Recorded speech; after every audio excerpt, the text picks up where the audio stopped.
Hey everyone, and welcome to World Heritage Journey, where today we're at the Palace and Park of Fontainebleau in central France.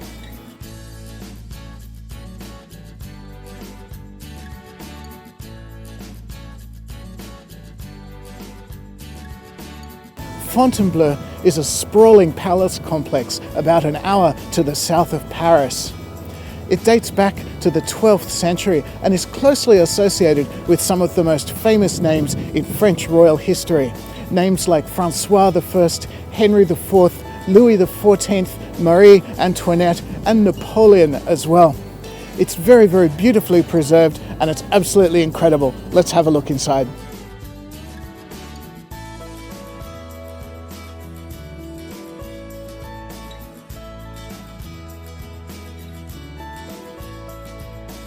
This is one of the most famous rooms in the entire palace, and it's the gallery of King Francois I. He had it constructed in 1528, and it connects his apartments over this side with his private chapel down the far end. Now, to decorate it, he brought in sculptors and painters from across Italy, and broadly speaking, this is the first place the Renaissance arrived in France.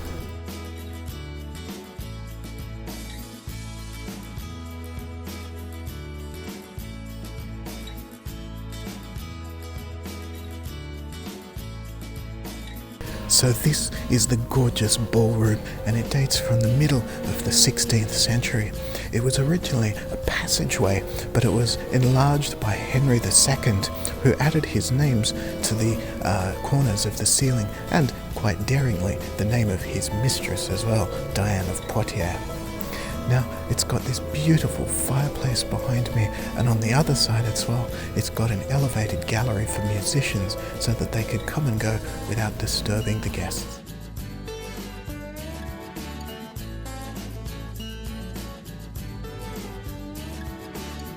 So this is the Queen's bedroom, and for several hundred years, every single Queen and Empress of France occupied this room. One little fascinating thing is that the bed was constructed specifically for Marie Antoinette, wife of Louis XVI, but she never got a chance to use it.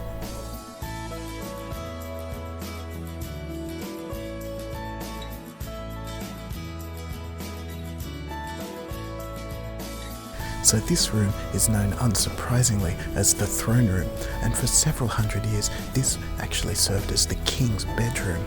After the revolution, when Napoleon became emperor, he turned it into his throne room and very deliberately placed his throne in the exact spot that the king's bed used to sit.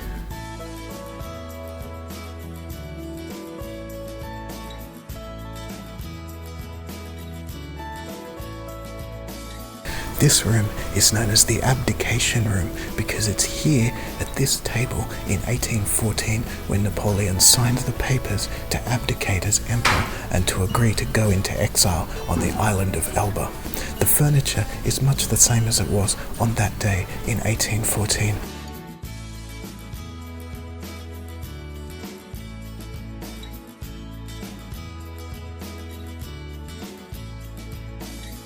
Fontainebleau was the favourite palace for Emperor Napoleon, and he liked to spend as much time here as possible.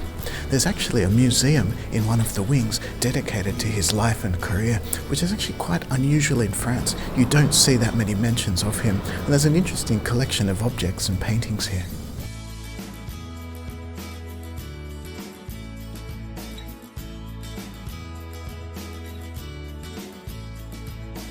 Through the gate just behind me, you can see a square tower, and that's actually the oldest part of the chateau, dating back to the 12th century. It dates from when Fontainebleau was just a keep and a hunting lodge. And over the centuries, each successive king and emperor has just added their own sections onto the building without really modifying what was already there. So it's got a very unusual layout. It's not even and regular, like say the palace at Versailles.